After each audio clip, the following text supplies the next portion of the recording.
सामान को जोहार गे और चल का मेना पे आशा इन दोहे कि बेस गे मेना पे हाँ और इधर ना अक्तो के ना 10 बजे हुक ना नितो राजन और इन उठक ना हाँ 6 एने नेल नडे आले तु सुर दो बांग आले तुर गे हाँ मतलब मीडिया से मंदिर हुक ना हाँ 6 एने तबे ओंडे गे उठक ना हाँ और ओंडे लिन नेला कि चेक चेक हाँ हुक ना और तो बिन दिखा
নানা প্রকার শিক্ষায় দীক্ষায় পারদর্শী হয়ে উঠেছি, তাই বলছি শোনো, আমাদের একসঙ্গে থাকা সম্ভব নয়, এইবার আমাদের আলাদা হওয়া প্রয়োজন। হে ভাই,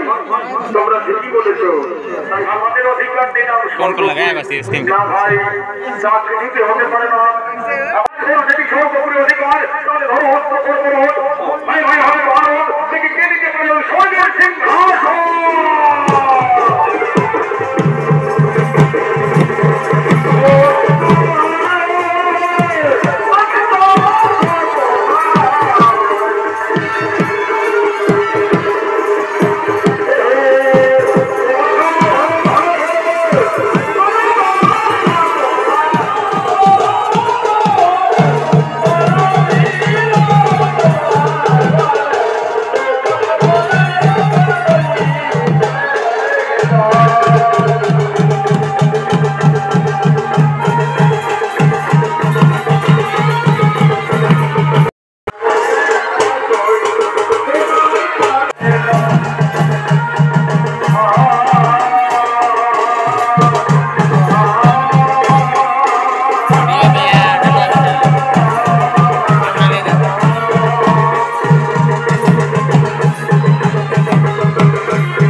দেখি তুমি আমার সব কথা খুলে বলো, তোমার দুঃখ আমি সহ্য করতে পারছি না। আমি দেবগণ আমার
नीत गे रुआड़ हेज हुईना तो साढ़े किना 2 बजे हाँ और नितो